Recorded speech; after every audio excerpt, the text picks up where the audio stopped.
which means it's something that we can all get better at. Absolutely, 100%.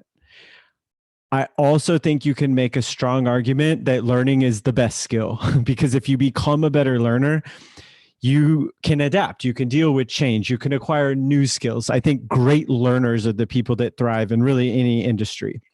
And so what I've spent my time on is like, well, okay, it's a skill and it's an important skill, but how do you become a better learner?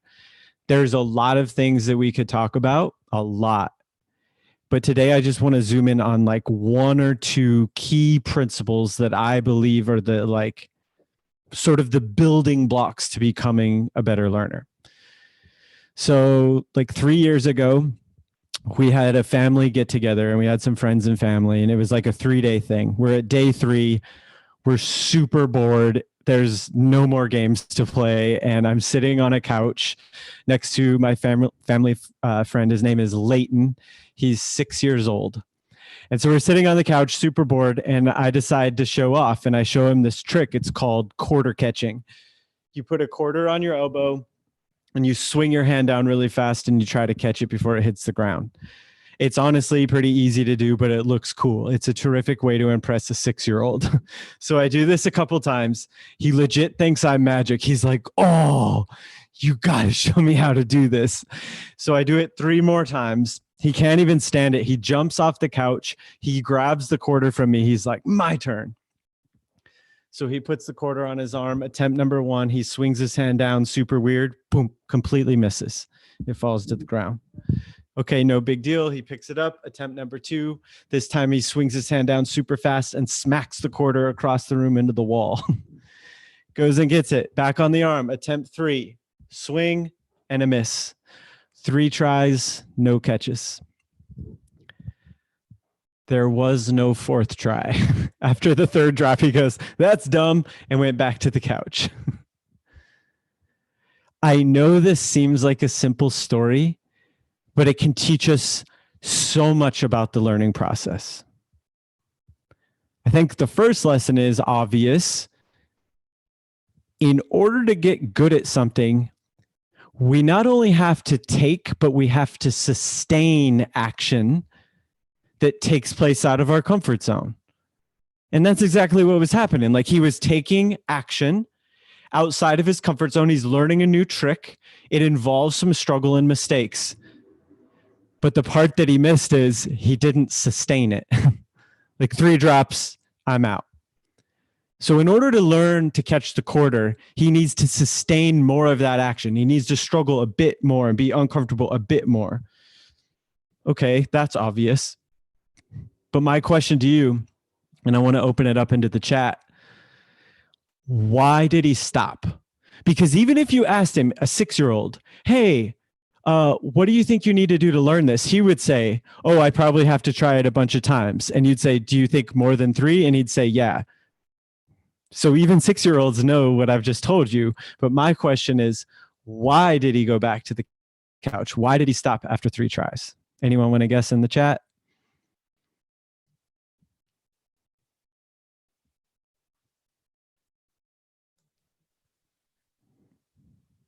Frustration, for sure. He wasn't succeeding. Yes. There is no reward.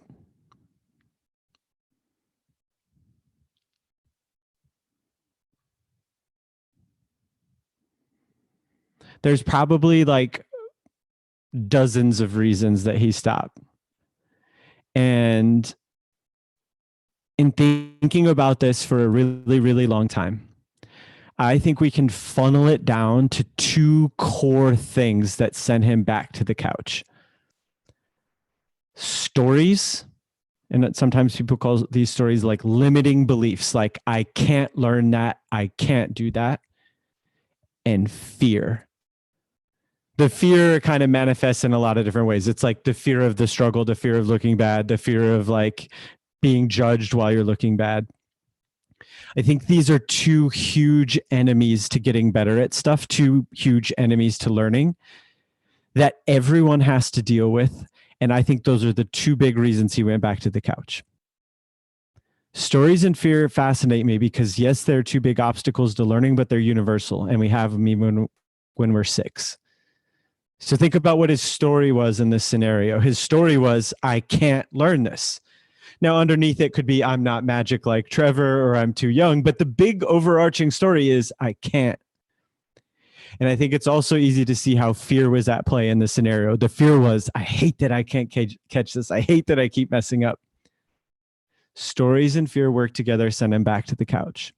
Now, one thing I want to be clear on, I wasn't yelling at him, and I wasn't punishing him or making him run liners every time he dropped the quarter. If anything, I was cheering him on.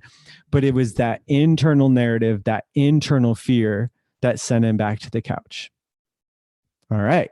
So now we've established our goal. I truly believe that in order to become a better learner, it's not rocket science. It's about taking and sustaining action that stretches us out of our comfort zone. But the way to do that is to understand those two enemies to learning. And if you can understand the enemies, then we can win a few more battles and spend more time taking and sustaining those actions. Now, that's a big conversation to dig into those two topics. But today, I just want to talk about stories. Maybe later we'll talk about fear. But right now, I want to talk about the limiting beliefs, the stories. I can't learn that. I can't do that. The best way to overcome those is to follow the work and the lead of a researcher from Stanford. Her name's Carol Dweck. She's been researching learning for like longer than I've been alive. And there's a good chance you might have heard of her by now. She's sort of a rock star in the world of learning. A lot of people talk about her work. What she's discovered is so simple and so important. The way we think about learning can impact how we do it. That seems simple, but it's so powerful if you unpack it. The way we think about learning can impact how we do it. Sometimes we operate from what she calls a fixed mindset. The core characteristics, hold on one sec. I'm trying to share my screen real quick.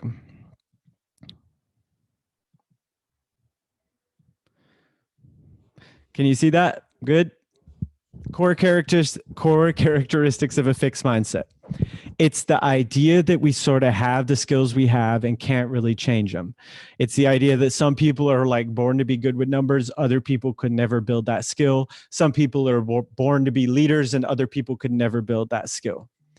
Now, fixed mindset is not the belief that we're bad at everything. It's just the idea that we sort of have what we have and can't change it. Other times we operate from what she calls a growth mindset. Core characteristics of the growth mindset, it's the idea that we can build our skills. That if someone's good with numbers, it's because they built that skill. And if someone can't dance, it's because they haven't danced enough. Growth mindset is not some irrational confidence that we're just the best at everything. No, it's the idea that we can build skills. So if you're looking at the learning process as a whole, if you just zoom out, our core belief towards learning when we're operating from this fixed mindset is usually I can't or don't have to grow. I can't is I'm not a math person. I can't change that. Don't have to is I'm a natural at this. I don't need to work at it. So there's even two dimensions within a fixed mindset. Core characteristics or the core belief towards learning from a growth mindset perspective is I can grow. All right. That's simple. Most people can define growth and fixed mindset. Like they're teaching this to like third graders now. Things get more interesting though if we go one step deeper and look at like past the definitions, but looking at like how do these affect learning? The definition's simple. It's the belief we can grow, the belief we can't. But how does that impact learning? This is the SFCOHTGGAS. It stands for the self-fulfilling cycle of how to get good at stuff. And this is the learning process like zoomed out. You start at the top with belief. Belief feeds action. Action feeds growth. And growth reinforces belief. If you go through the process from a growth mindset perspective, you see how important beliefs could be. So at the top, again, our growth mindset is the belief that we could grow. This cycle works for any skill. It could be a big skill or small skill. A big skill would be I can learn math, and a small skill is I can learn that equation. A big skill is I can learn that new sport, and a small skill is I can learn to jump float. Big or small, volleyball lingo, no big deal. Big or small, the cycle works the same. If we believe we could grow, we're more likely to take and sustain the action. Again, I don't have to really waste your time teaching you what the actions of learning are.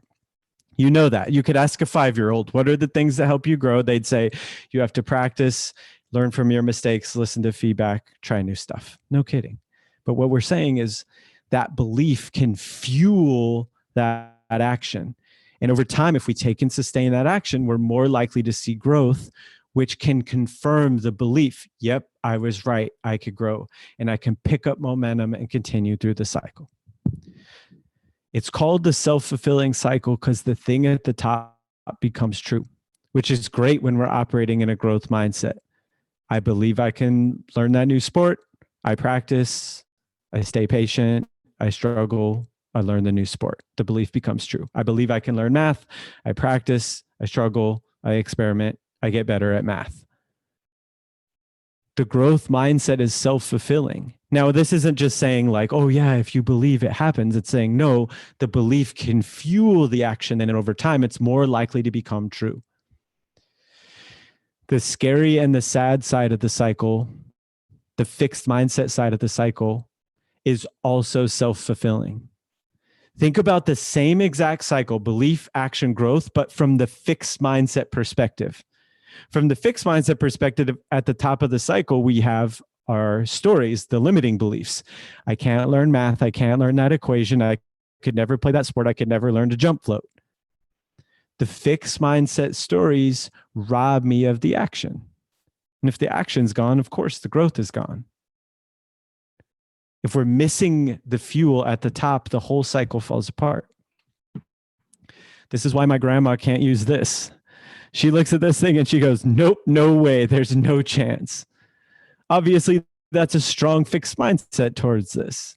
And with her fixed mindset, she's never touched one of these, which is why she still has a flip phone. But then if you think about it, like millions of grandmas can use this. Is it because those grandmas were lucky and they were born with the iPhone gene? No. Like the only difference between the grandmas that can use this and mine, it's simple, but it's true. They tried.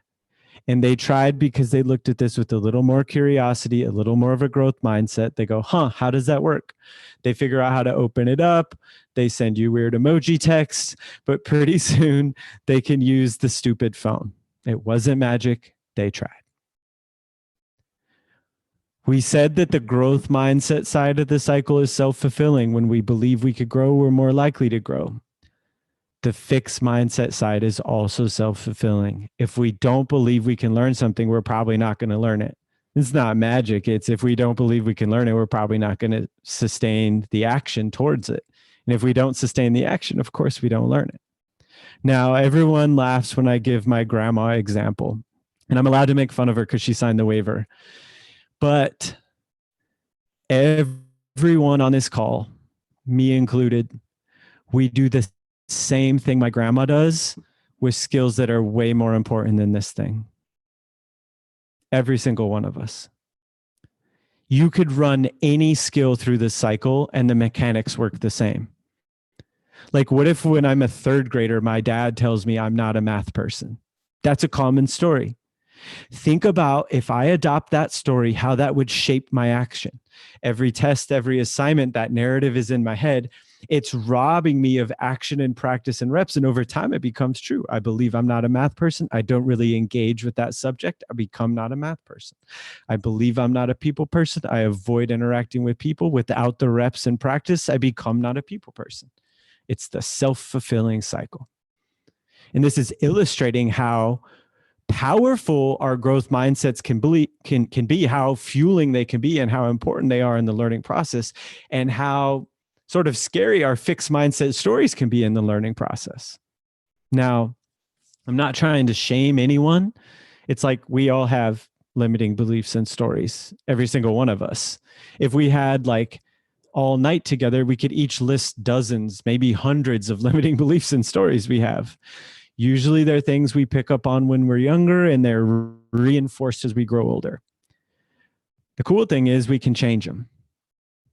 If you look at the cycle, the punchline of the cycle is if you change the thing at the top, you start to change that whole system. Like I truly believe that step one to becoming a better learner is building the belief that we can.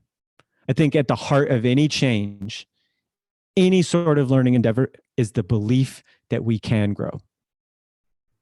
Now, if I was giving you this talk like a year ago, we would be done because I would teach growth mindset how everybody teaches growth mindset.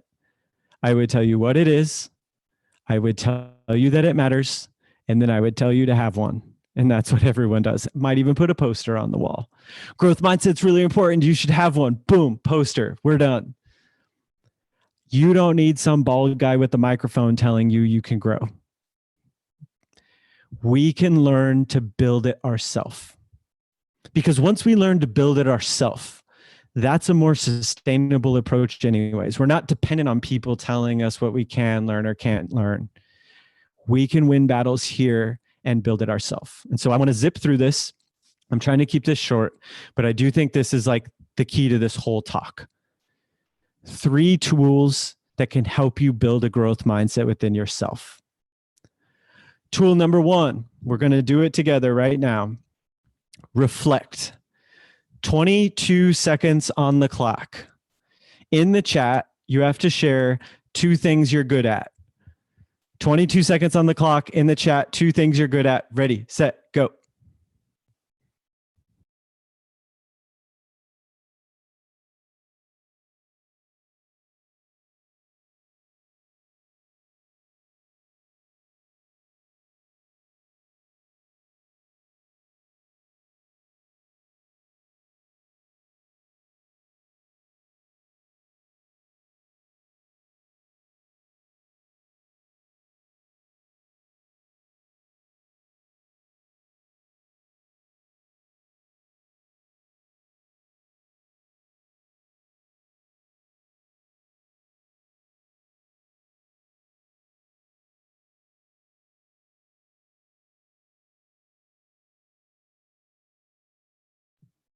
Nice. We got some good ones in there.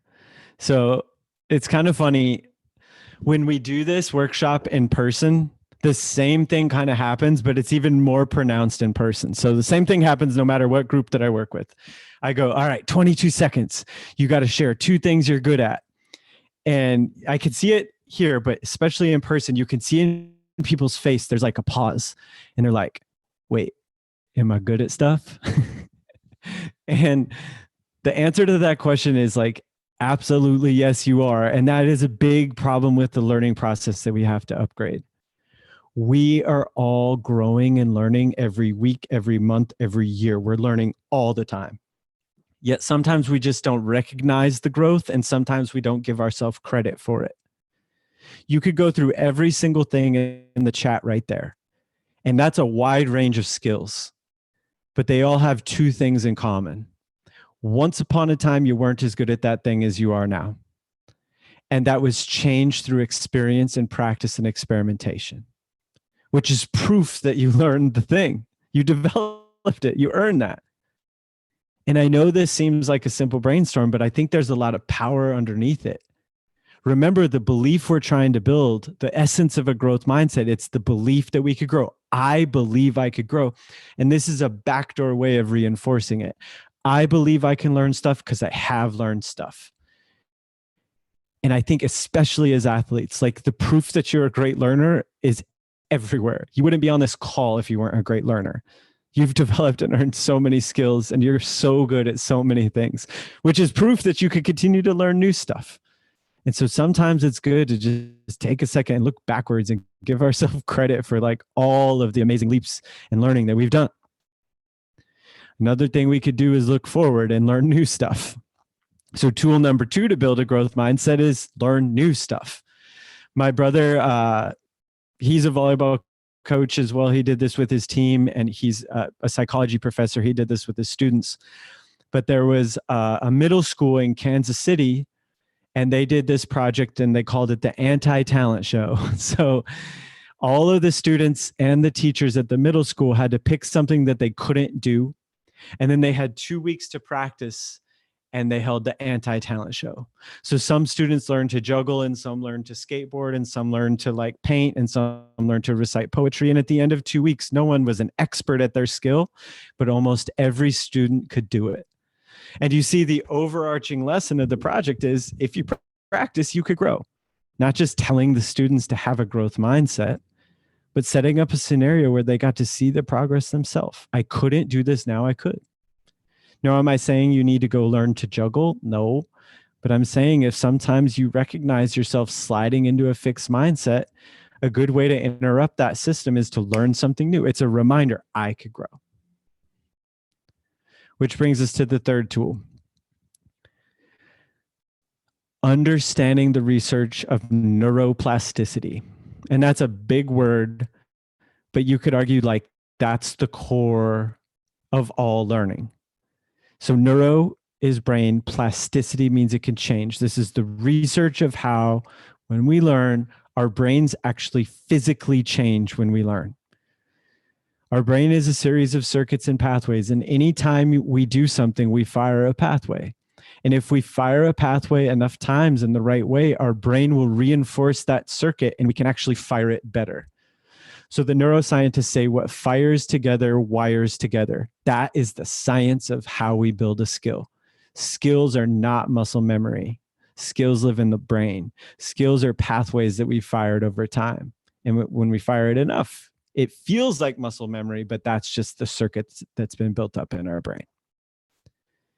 The best way to like dig into this research and apply it and understand it is through kind of a cliche that we've all heard. Our brain is like a muscle. Now, most of us have heard that like, oh yeah, brain's like a muscle, better work it out. But there's actually a lot of neuroscience that supports that statement. I want to zip through 4 layers of this statement because I think it's relevant to all of us, just to kind of get some stuff on paper. So brain is like a muscle. Layer 1. To make a change, we need action. Okay, no one would argue with that statement when it comes to working out. Like, I can't go to the gym and watch someone work out and I get stronger. Of course not. That'd be awesome, but that's not how it works. Now, I could observe their workout and learn from their routine and form and tactics, and that's useful. But to see the results, I have to do the work. Learning is the same. We can watch, we can observe, we can read, we can listen, and we can learn from people's tactics and techniques and approach. That's useful. But to actually build the skill, we need to fire the pathway. And the best way to fire the pathway is to do the thing. If we want to get better at writing, we need more reps and at-bats writing. If we want to get better at public speaking, we need more reps and at-bats doing that. Those are different pathways. Every skill is its own specific pathway. And to get good at it, we got to fire it, and we got to fire it a lot. So we need action for growth. Step 2 is equally important. We need struggle for growth to happen. So there's a neuroscientist from London. Her name's Eleanor Maguire, and she did a study that was really interesting. So there's a lot of research that looks at London cab drivers, and it shows like when you become a London cab driver, their hippocampus, this part of our brain associated with memory, actually expands over time because of the nature of what they do. So she actually did a study that looked at the brains of London cab drivers and compared them to London bus drivers. And she selected people to be in the study that had spent the same amount of time on the job. So the same amount of hours per day and the same amount of years. So you could argue those groups had kind of an equal amount of practice doing a similar thing, driving the streets of London. But what she discovered was interesting. The brains of the cab drivers would continue to grow and expand. Their hippocampus would become more dense. There was no change in the hippocampus of the bus drivers. Does anyone want to take a guess in the chat about why might that be?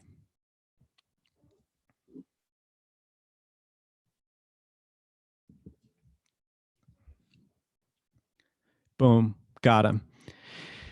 Sometimes people like me oversimplify the learning process. And we come in trying to hype you up and motivate you like, yeah, to get good at something, you just do it a lot. That's partially true. But what this study is saying, and many more support, is it's also about the quality of our actions, not just the quantity. When we're the bus driver, we're on a set path. We know when we're going to stop, where we're going to stop. There's a lot of action, but I can slip into autopilot. My brain slips into autopilot. There's really no uncertainty. There's really no change. There's really no struggle. So it's kind of like empty action. It would be like working out with no weights at all. When I'm a cab driver, especially in London, it's different. Every ride is different. They don't use GPS. And so I have to adapt and adjust. There's more uncertainty. There's more change. There's more struggle. It's like working out with weights. And because of the nature of their action, they saw the change in the brain. So we have to remember that when it comes to building skills that we care about. We're probably not going to become London cab drivers, but when we're building a skill, we need to remember, yes, I need to do this thing a lot, but I need to practice in a way that stretches me out of my comfort zone. I can't just get into autopilot and rinse and repeat. So I need action, I need struggle, and layer 3 is we need patience. We stay relatively patient when it comes to like changing our body or getting stronger. Like we know that doesn't happen overnight. We wish it did, but of course it doesn't. But we have to use the same approach when we learn. So many times we try something, when we're trying to learn it, we try it twice and it doesn't work. And we're like, yep, can't do that. That would be like me doing one set of bench press and then I go home and go, oh, not bigger, can't grow. Like we would never do that because we know it takes reps, struggle, patience to change our body. And it takes reps and struggle and patience to change our brain. We don't go from bench pressing the bar 45 pounds to 185 in a week either. We go from 45 to 50 to 55 to 55 to 55 to 60. It's slow and there's going to be plateaus, and learning is the same. Action, struggle, patience. And that brings us to the 4th layer. Probably most of us on this call are not going to become bodybuilders. It's definitely not happening over here. But everyone on this call could make any muscle stronger if they worked it out. Of course they could. Probably much stronger than we know. Learning is the same. We are all not going to become experts at every skill we try to learn, but everybody on this call could get better at any skill if we practice enough in the right way and stay patient. And that is not me just trying to make you feel good.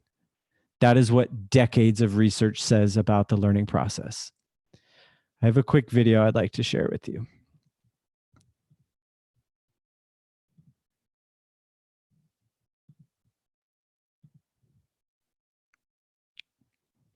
Can you see this okay? A white screen? Cool. Michael Merzlinek, or Mike, you can call me, and I was for many years a professor at the University of California at San Francisco, and we did experiments. Other scientists had also done experiments earlier and in parallel that showed that the brain, in fact, was massively plastic at an older age, at any age, on any ability, and I could improve it. It turns out that plasticity in the brain is its big trick. It's the main thing that makes it so fabulous. Absolutely, everyone has the capacity to be better at virtually everything. With that understanding, miracles can occur in your capacity to understand or do complicated things that you never thought you'd be able to do. You are designed to be continuously improvable. Nobody's defined what their limits are. I can tell you whatever you think your limits are, you're wrong. Right. You can be better next week, a little bit, but in a year you can be a lot better at almost anything that matters to you. I've probably watched that video like 400 times because I do a lot of these talks. And every single time it gets me, especially that moment like halfway through when he said, absolutely everyone can get better at virtually anything. Now, that's not some Instagram influencer trying to sell us something. That's a neuroscientist that's been studying brains since 1970. That guy's literally known as the father of neuroplasticity. Like, this is one of the first people to understand this, and he's been studying brains since then. And for someone from that, I guess, field to be that definitive, I think it carries a lot of weight. That is the antidote to our limiting beliefs and stories. And I think that's how you actually build a growth mindset. Because growth mindset is saying, I believe I could grow. Neuroplasticity is saying you can grow. And so once we understand that and accept the power of our capacity to grow, we're more likely to spend time operating from a growth mindset. Are we going to doubt our capacity to grow sometimes? Of course. Are we going to slide into a fixed mindset sometimes? Of course. I do it all the time. And I'm like the growth mindset guy. But once we understand the mechanics of this and how it works, we can work to gravitate back towards a growth. We can remind ourselves of our capacity to grow. And again, it's not just a feel-good message. That's literally what the science is telling us. Now, I'm not saying anyone can do anything. That's not entirely true. Like, I'm not going to go play in the NBA because I know about neuroplasticity, but I'm saying we can all get better at stuff. Rather than letting our stories keep us on the couch, the challenge is, let's get off the couch and take the action and actually see. Like, if you're like me, I'm good at letting the stories keep me in the comfort zone, keep me on the couch. Very rarely do I test them out. I think if we put our brain in the right environment and give it enough time to practice, to struggle, and we stay patient, I think we'll be surprised, like, wow, our capacity to grow is much greater than we realize. We're all very different, and we all have strengths and weaknesses. We're going to all go at different speeds and learn different things. Our environment plays a role in this. Our personality types can send us in different directions as far as what we want to learn. And with all that on the table, you can still say with certainty, we can all get better at stuff, which is like the most empowering thing ever. And I think that is what it means to have a genuine growth mindset. Now, there's a lot more we could talk about with the learning process. Like, we didn't get to the fear stuff, but I think that's a good place to stop for tonight. It's just like step one is we need to build the belief that we can grow. Doesn't mean it's easy, doesn't mean it's always fun, but we really, really need that fuel source if we're going to become a great learner. What are your questions? Trevor, thanks so much for this conversation. It's been amazing. I have a question for you. You have worked with the USA Volleyball National Team in Karsh Kiral, gym, and of course with some of the most successful Fortune 500 companies. Why does having a learning environment so important in a winning culture? No matter if you are in an organization, like the Fortune 500 or in USA Volleyball National Team with Karsh Kiral, what do they have in common? I think it's, if you just look at it logically, I would rather have a group of great learners than a group of the most talented people that aren't going to learn, because over time, the learners are going to like eventually catch the group that doesn't learn. And when crap goes wrong, I want the learners, like, because learners can deal with change and they can adapt, and like, that's what I want. And so, like, I think sometimes when people talk about learning, we sort of like, we make it out to be a choice of like, oh, do you care about winning or learning? It's like, those two things aren't enemies. They're friends. Like, if you're a great learner and you spend more time learning, you are a better player and you win more games. It's not, you're not choosing between one or the other. So it's okay to care about the outcome, and it's okay to want to win and be a competitor and want to play more and get more playing time or score more points. That's great. We want to use that to fuel our actions and process of becoming a better learner, though. So it gets dangerous when I care so much about how I look that I won't engage in learning behaviors. Then we have a problem. But if we use it as a healthy fuel source, there's nothing wrong with that at all. And so I just say, like, if you truly are a competitor and you truly want to win, you should find as much information as possible that can help you become a better learner. Because when you do that, that's when you get the snowball effect. That's when you build new skills. That's when you become a better player. And that's when you put yourself in a position to win more games. So I think across the board, the best groups are focused on that, becoming better learners so they can get those outcomes that they care about. Last question before, like, I know that some of them have questions. How does this relate to being a good learner, to actually understanding the importance of social justice? Yeah. So I've been thinking a lot about kind of our message and how it fits into this, like, the bigger thing, way more important thing that's happening right now. I think from the growth mindset perspective, it's just the understanding that first, we can get better at stuff. But the other thing that I think is important is to realize, like, more things are skills than we realize. Like, sometimes we have such a narrow focus of what a skill is. It's like, oh, a skill is learning to ride a bike because you couldn't do it, then you could. It's a skill. But like, friendliness is a skill.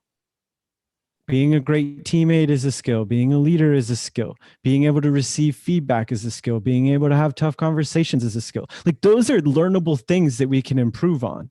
And so once we have this growth mindset, and once we start to expand our definition of skills, you can run that framework right through this. It's just understanding that we all have areas that we can improve on. It's not going to happen overnight, but through practice and experience and, like, patience, we can get better at that particular skill, whatever it may be. And I think that perhaps the even more relevant thing I think growth mindset is huge, but then the other piece, we didn't touch on it tonight, is just like going deeper and understanding tough emotions and fear and discomfort and how those play in the learning process, and like the skills to be willing to feel that a little bit longer than we do is like huge for stuff like now.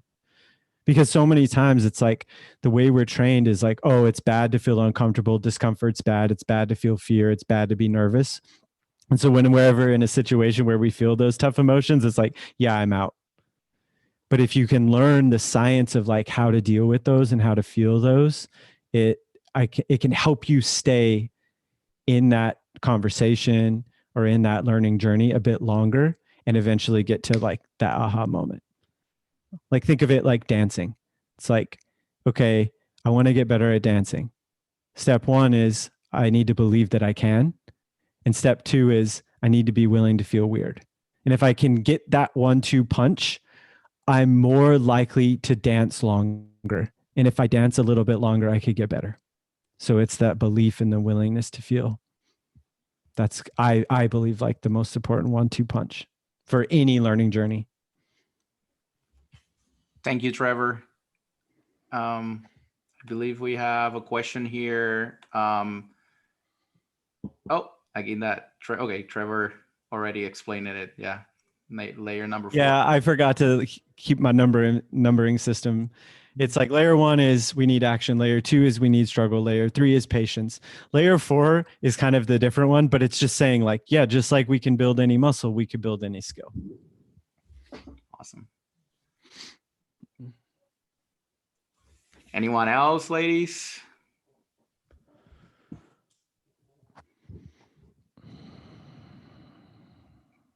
Remember, this is about that. This is about having that growth mindset to feel uncomfortable, to feel vulnerable, to feel weird, and to have to ask a question that you might think is stupid.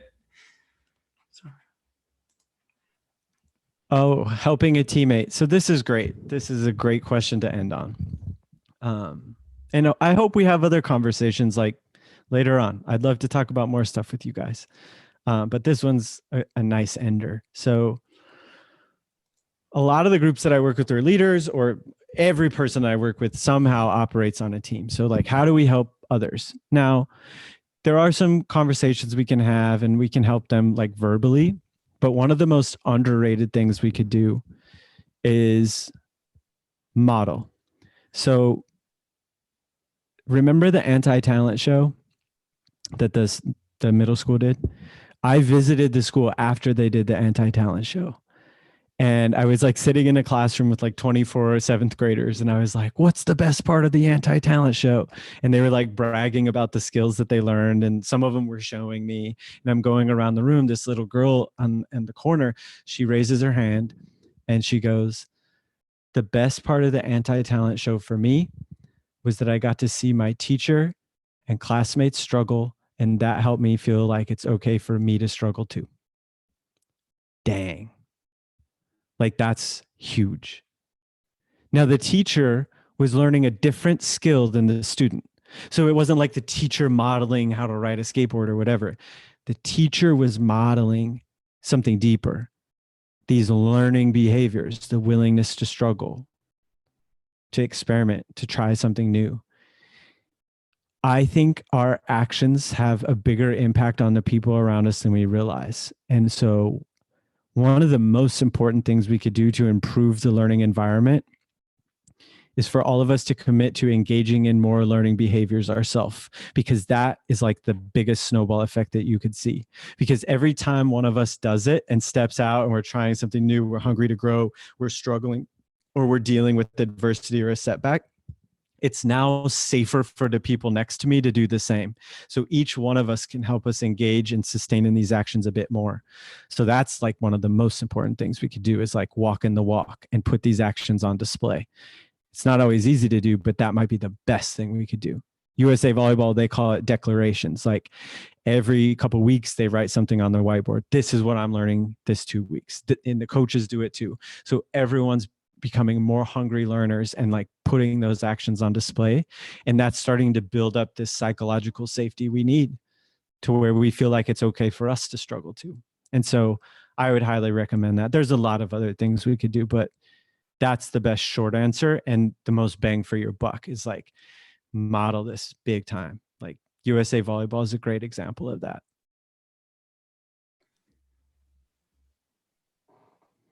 Trevor, thank you so much for the opportunities. Here's the head coach, Sarah Thomas. Trevor, it is always such a pleasure to hear what you have to say. And every time I listen, to you, in person or on your Spotify podcast, I learn something new every single time. It's like I pick up something that maybe at that time didn't really register with me, but now I'm in a different phase in my life that it registers with me. So I think that this has been a really great starting point with our team. And then also our other special guests in our administration. And I, that we're going to take away some of these things and implement them. And I really do look forward to having another opportunity to talk to you about fear. I want to do the fear one. There's like two.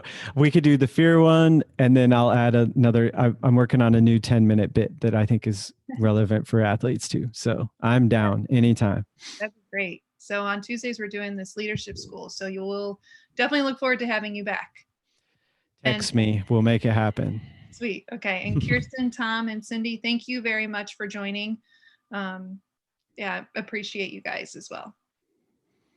So ladies, we can do this as a department someday. And, Trevor, the athletic director, is here in the conversation. And,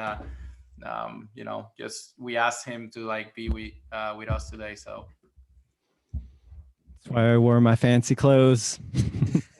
All right, everybody. Trevor, thank you very much. No problem. Taking time. Yeah. Have a good night.